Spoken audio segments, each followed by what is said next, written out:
Parafusos de movimento, então, pessoal, é uma categoria de sistemas de acionamento, tá? Que tem a função de movimentar uma carga, tá? Podem ser de diversos tipos.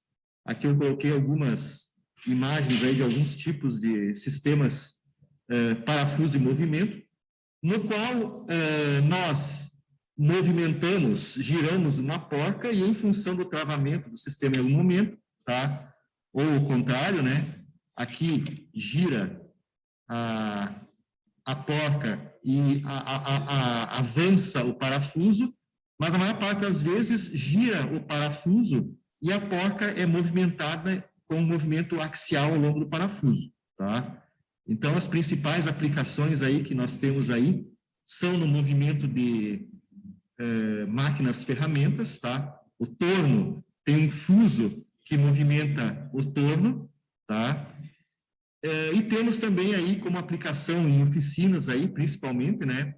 O elevador de carros, aqui na nossa região o Elevacar, então, né? Que possui um parafuso, né? Esse parafuso é movimentado e quando ele é movimentado, ele movimenta uma porca que eleva a carga. Podem ser de diversos tipos, pode ter parafusos com esferas recirculantes, que têm maior precisão, mas, de maneira geral, esses são os elementos, né, as aplicações que nós temos aí. Há inúmeras aplicações, então, dos parafusos de movimento, tá? A terminologia do parafuso de movimento é a mesma do parafuso de fixação, em termos de características, tá?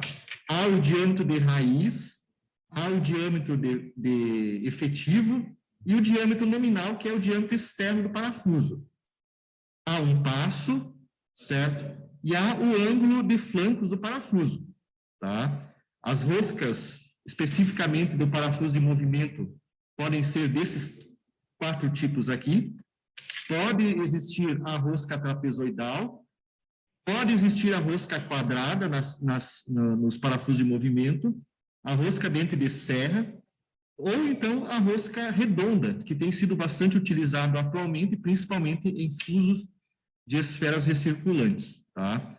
Tradicionalmente, as mais usadas em movimento é a trapezoidal.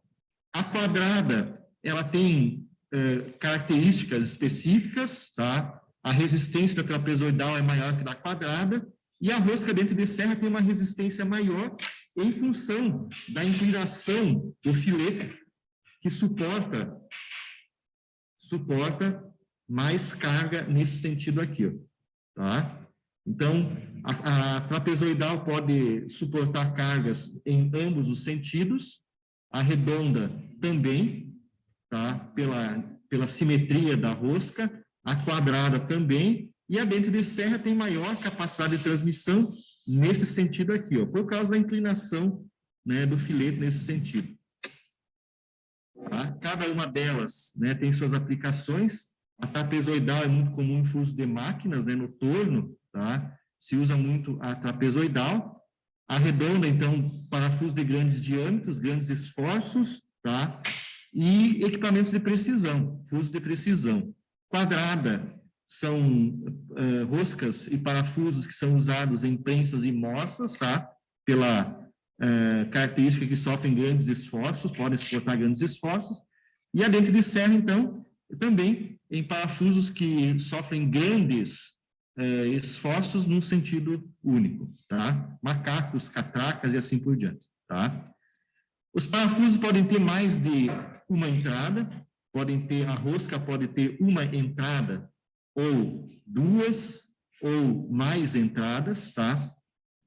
Quanto mais entradas tem a rosca, para a mesma rotação de giro em RPM do parafuso, tá? A mesma rotação de giro do parafuso, RPM, tá?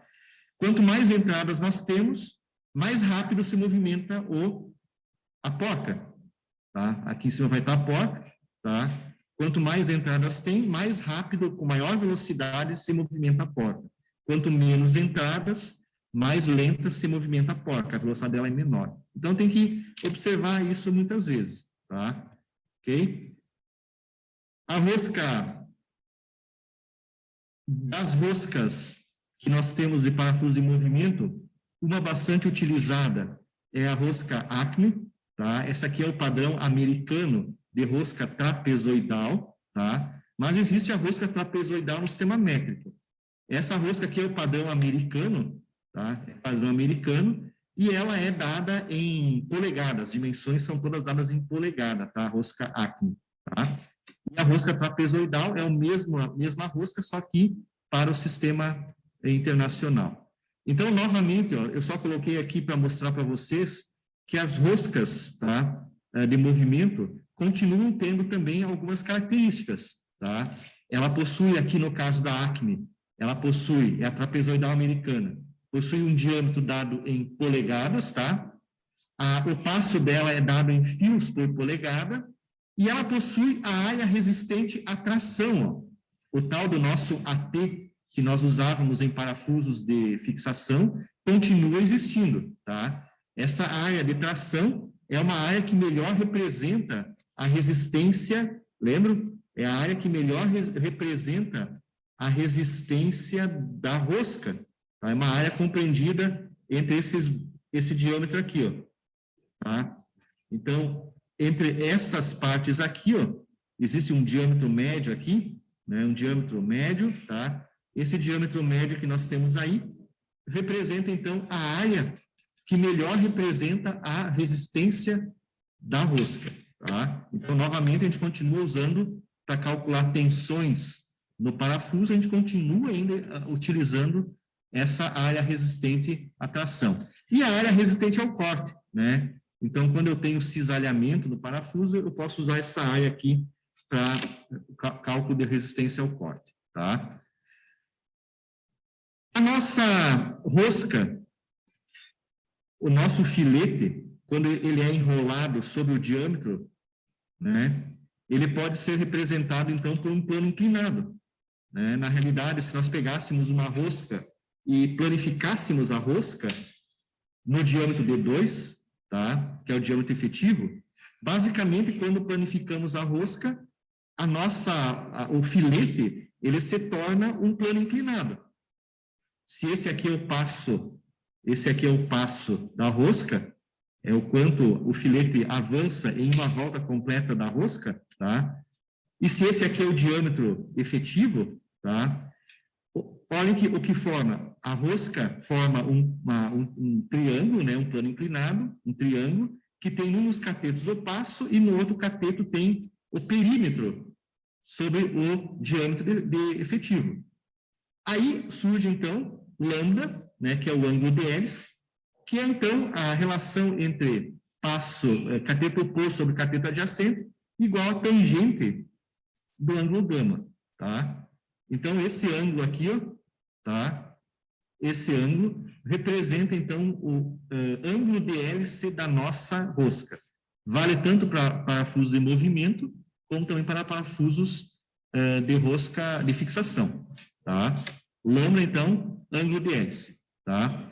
E esse plano inclinado, tá? Ele vai servir para a gente deduzir as principais expressões relacionadas com o torque para movimentar uma carga, tá? Ok? Então, principalmente num parafuso de movimento, quando nós vamos aplicar um parafuso de movimento, aqui foi colocado um para elevar uma carga ou descer uma carga. Mas essa carga, ao invés de estar ser um peso, e essa carga está aplicada na vertical, essa carga também poderia, o parafuso também poderia funcionar, né, de tal forma que a força estivesse agindo na horizontal. Então, só para representar, então, a gente pode adaptar essas condições aqui para qualquer posição de movimento do parafuso, né?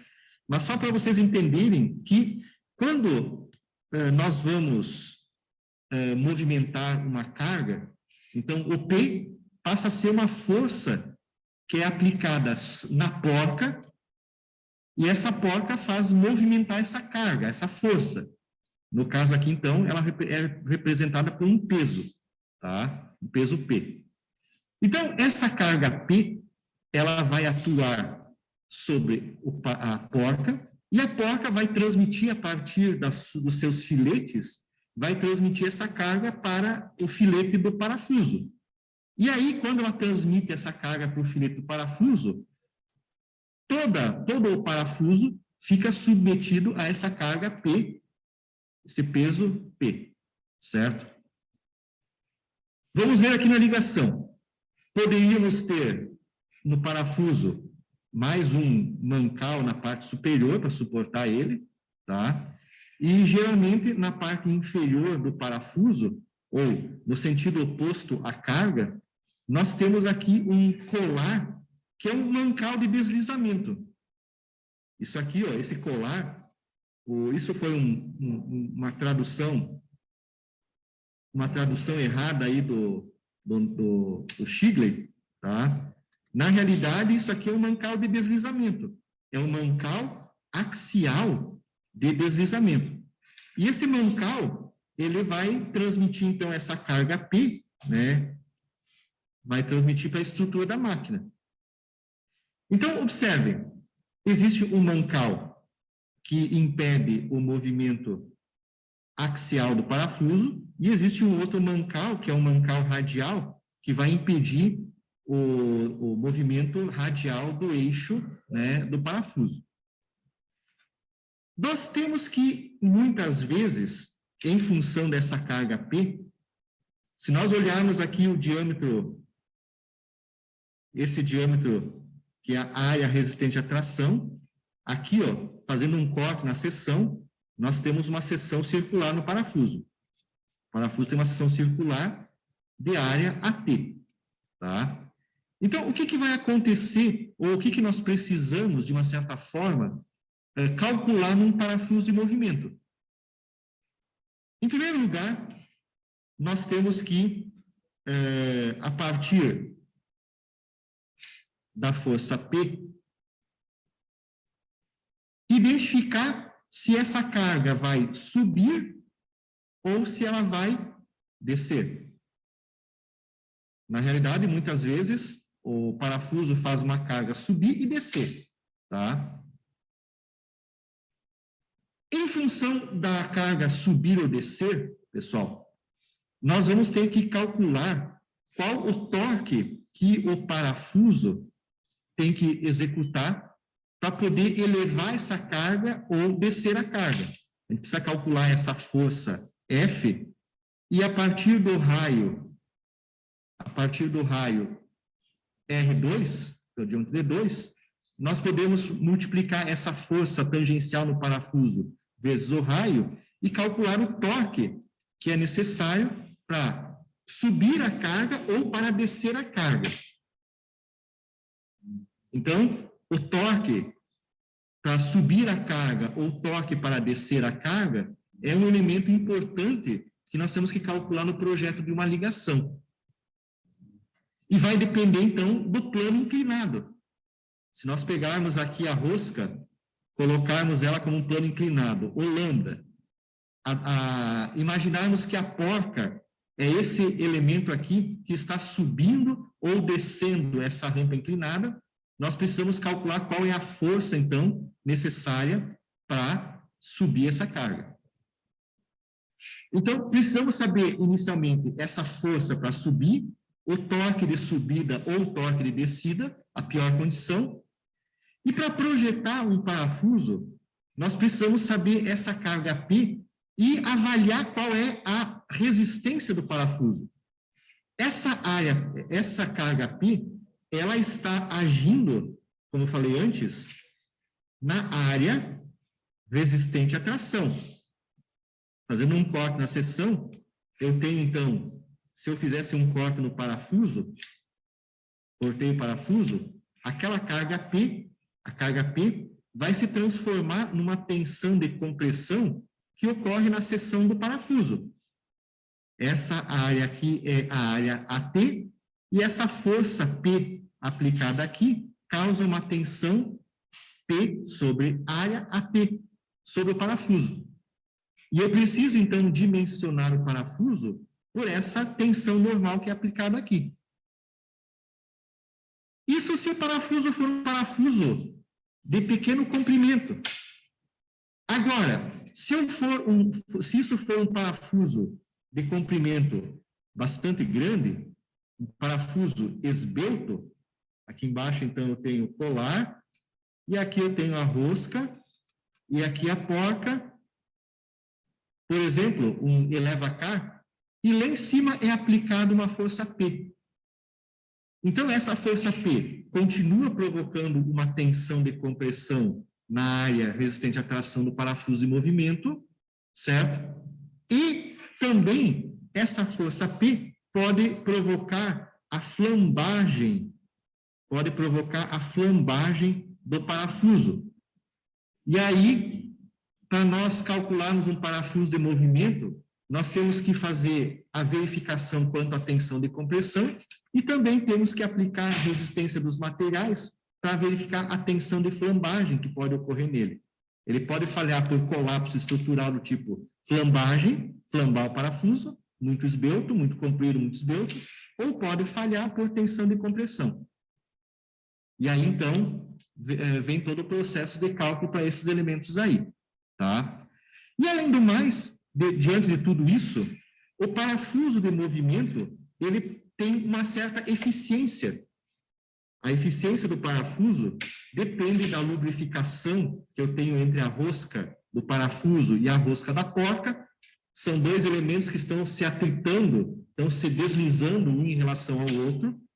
Eu tenho atrito que ocorre entre esse colar, esse mancal de deslizamento e, né, o seu apoio. E eu tenho atrito também que ocorre aqui, no mancal de deslizamento radial. Então, esses atritos que são gerados na rosca, e colar peça aqui, colar peça fixa, eles provocam uma perda, né, de energia. E essa perda de energia está associada com a eficiência, então, eficiência do parafuso. Então, nós precisamos calcular essa eficiência para verificar o quanto eu estou perdendo de energia no motor elétrico que aciona o parafuso.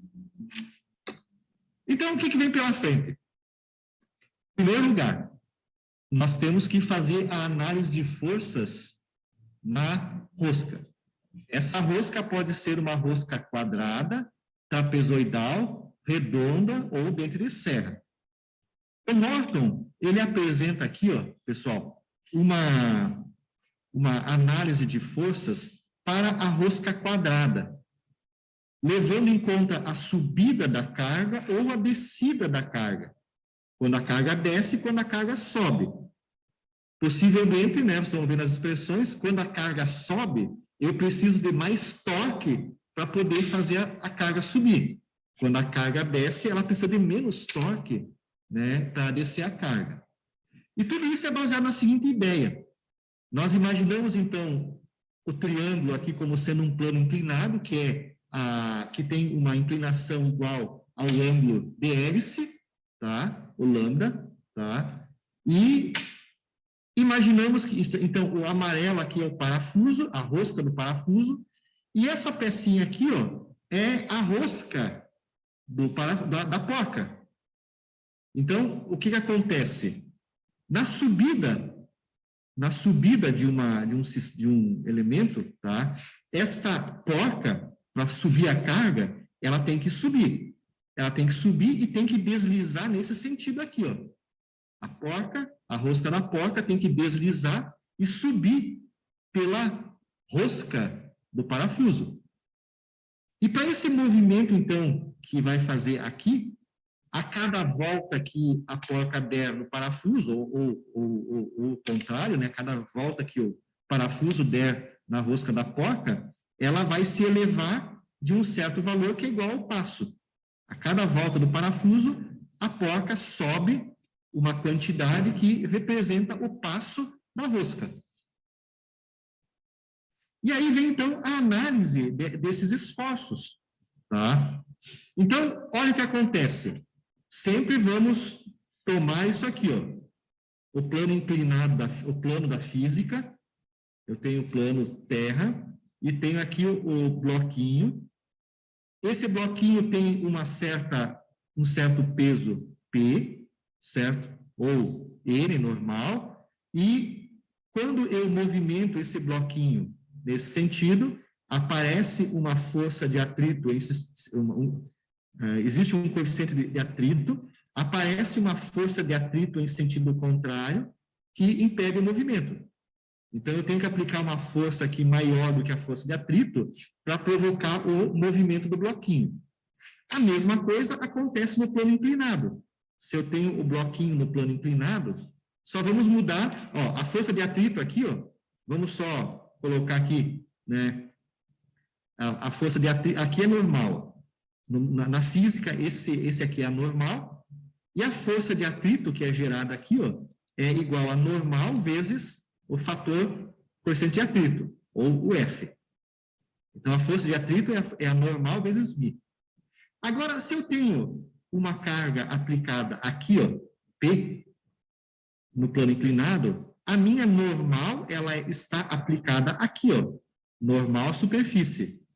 E a minha força de atrito é igual a normal vezes o coeficiente de atrito F.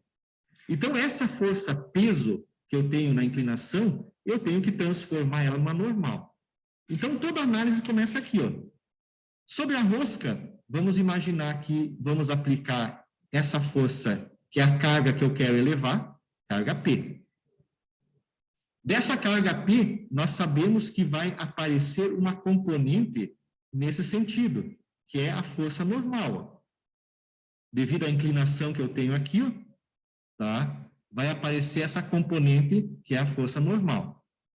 Se eu multiplicar essa normal vezes o coeficiente de atrito, eu tenho uma força de atrito em sentido contrário à subida. Fechou? E para mim fazer movimentar essa porca, deixa eu só apagar essa aqui, ó. Aqui. Apagar essa aqui. Vou ter uma força de atrito, eu vou representar essa força de atrito aqui, ó. Aqui eu vou ter uma força de atrito. Nesse sentido aqui, ó. Tá? Essa é a força de atrito, contrária ao movimento. E essa força de atrito tem que ser decomposta nessa força F. Essa força F é a força que é gerada, né, para movimentar a porca, para girar a porca ou girar o parafuso. Ela está,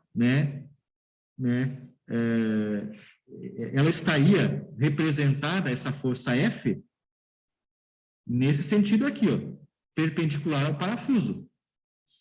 E se essa força aqui é perpendicular ao parafuso, ela estaria aqui, ó, essa força F, seria uma força aplicada aqui, ó, tangenciando o nosso raio. Estão a 90 graus aqui, a força F está a 90 graus do raio. Se eu tenho a força F, F vezes o raio R2, me dá o torque que eu preciso para poder subir a carga ou para descer a carga. Então, toda essa análise é baseada em cima disso. Quando eu desço a carga, o que muda na descida? A força de atrito é no sentido contrário. A força de atrito é no sentido contrário. E muda esse vetorzinho FA. Ele passa a ser dirigido no sentido contrário. Aqui está o coeficiente de atrito, e a força de atrito passa a atuar no sentido contrário. E aí nós calculamos a força F para o sentido contrário. Então, tanto para a subida como para a descida, nós podemos fazer um diagrama de corpo livre e fazer o somatório, ó, os eixos X e o eixo Y. Nós podemos pegar todas essas forças e decompormos elas em forças no eixo X e eixo Y. Tá? Então, se nós pegarmos essas forças, aqui no caso na subida, a força de atrito, sentido contrário à subida, a força normal, né? Decompormos nessas direções aí, ó, e fizermos o somatório de forças na direção X e na direção Y, nós temos isso aqui, ó. Isso representa uma expressão para calcular a força F, que é a necessária para promover o torque de subida, e essa força, e essa componente aqui, é a normal que é aplicada aqui, ó. M. P sobre cosseno de lambda menos Mi seno de lambda. Mi é o coeficiente de atrito entre parafuso e porta. Tá? Que vai acontecer aqui.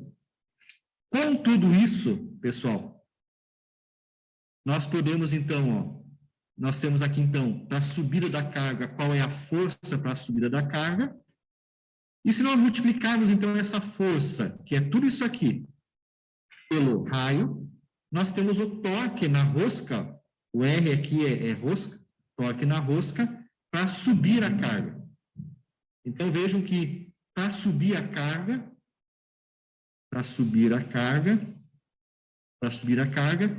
essa expressão aqui, ó, representa o torque de subida. P é a carga que está subindo, o raio, isso aqui é o raio, e tudo isso aqui, então, está associado com a rosca. O Mi, então, é o coeficiente de atrito, ó, coeficiente de atrito entre parafuso e porta, tá? Cosseno de lambda mais seno de lambda sobre cosseno de lambda menos Mi vezes seno de lambda. Isso aqui vale para rosca quadrada e subir carga.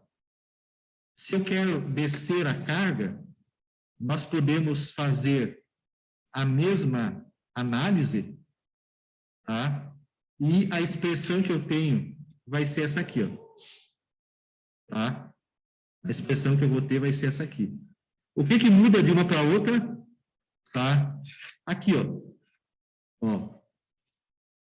Positivo, negativo, negativo em cima, positivo embaixo. O que muda é o sentido da força de atrito. E isso faz aumentar para a subida da carga. Em cima é mais, vai dar um valor maior, em cima é menos. Então, o torque para subir uma carga vai ser maior que o torque para descer uma carga, em função dessa análise para a rosca quadrada. A rosca quadrada é fácil de fazer essa análise porque o plano da rosca não é inclinado. A rosca quadrada é isso aqui, ó. Então, as forças estão agindo aqui, ó, no plano do filete. Todas elas estão agindo aqui no plano do filete. Um pouco mais complicado é fazer a análise para uma rosca trapezoidal, porque as forças vai ter mais uma componente de força nesse sentido aqui, ó. E fica um pouco mais complicado. Mas então esses dois aqui, ó, essas duas expressões são as forças para subir carga e descer carga, levando também em consideração o atrito que existe no mancal do parafuso. Então, aqui, μm é o atrito no mancal axial do parafuso, e o D é o diâmetro mancal, e o D2, o diâmetro do parafuso. A rosca trapezoidal, o acne, vale a mesma coisa, mesma análise. E essas duas formas aqui, ó, são as formas para torque de subida e para o torque de descida. Tá? Há outros ângulos, que é o ângulo do trapézio, né, o ângulo de flancos, tá? Aparecem outros elementos aqui, mas praticamente a fórmula é a mesma, levando em consideração outros parâmetros, né, que não tem, né, na forma da quadrada, né? Nós vamos levar em consideração aqui, ó, né, o ângulo de flancos alfa no cálculo do parafuso. Então, eu tenho que conhecer esse ângulo do parafuso aqui. E toda a forma é mais ou menos igual à anterior. Então, se eu quero promover a subida de uma carga pela trapezoidal, é essas formas que eu vou usar. Se eu quero promover a subida de uma carga pela rosca quadrada, são essas formas que a gente vai estar usando. Então, preciso escolher uma ou outra. Há livros que apresentam, né, as equações para outros tipos de rosca. A redonda e também a, né, rosca dente de serra.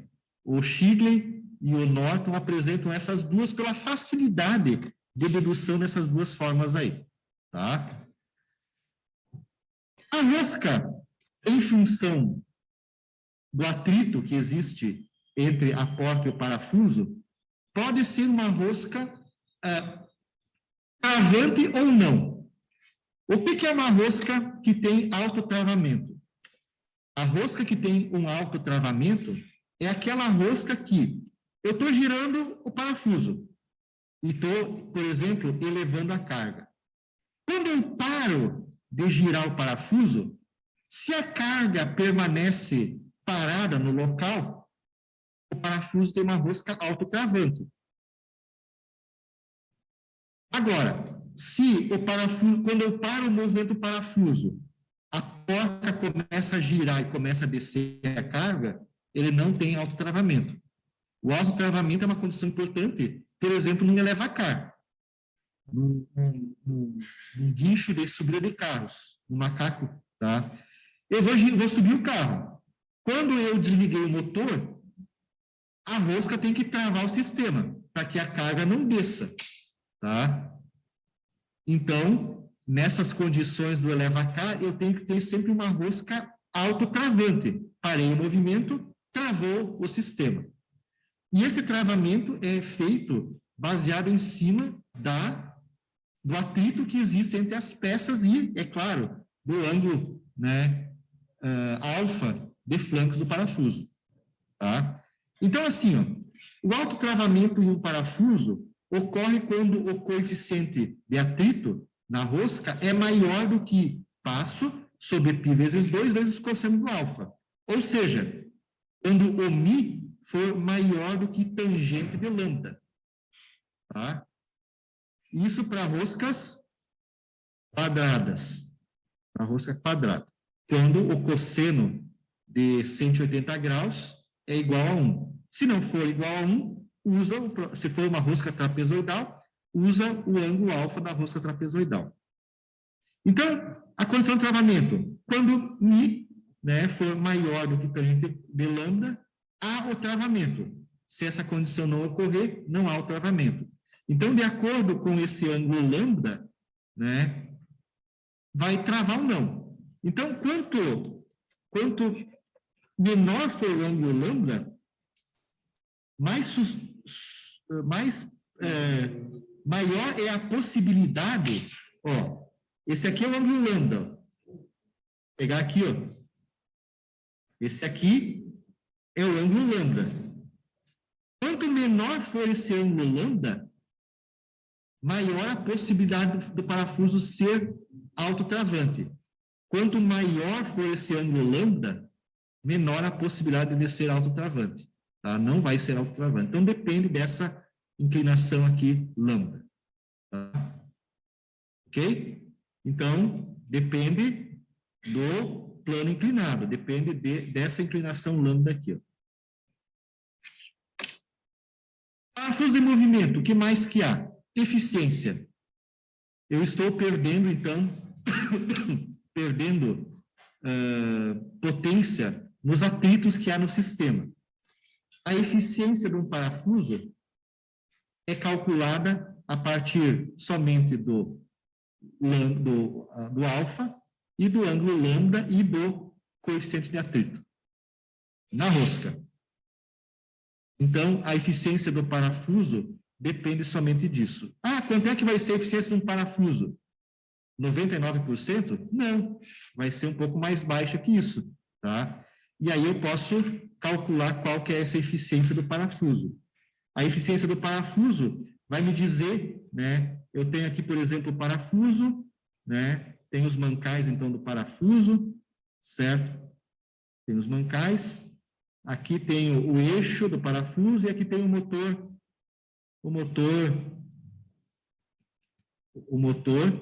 que vai fazer o acionamento do sistema. Aqui eu tenho a porca que transmite o movimento à força externa. Então, a partir da força axial que esse parafuso está movimentando, tá? Nós vamos calcular qual é o torque necessário e qual que é a eficiência da rosca. Então, a gente sabe que potência é igual a torque vezes a velocidade angular. Newton vezes metro vezes radiano por segundo dá watts, né? Isso aqui é watts. Então, a eficiência me diz o seguinte, ó. Eu vou consumir aqui 10 watts no parafuso, Mas em função da eficiência da rosca, eu preciso 10 kW, né? Eu preciso de um motor de 12 kW para compensar as perdas e o rendimento do sistema. Então, a eficiência vai me dizer quanto a mais de potência motor eu preciso para acionar esse sistema. Vai me dar quanto de perda há no sistema. E, por exemplo, se fosse essa a conta, esses 2 kW que estão perdendo no sistema são transformados em calor. Calor na rosca. Energia perdida, tá? Uma energia perdida no sistema. Então, podemos, então, calcular a eficiência da transmissão a partir dessas fórmulas aí, tá? Esse material saiu do Norton, tá? Esse material aí saiu do Norton. Então, aí está aplicado, então, como calcular o torque de subida e descida e como calcular a eficiência para roscas quadradas e trapezoidais.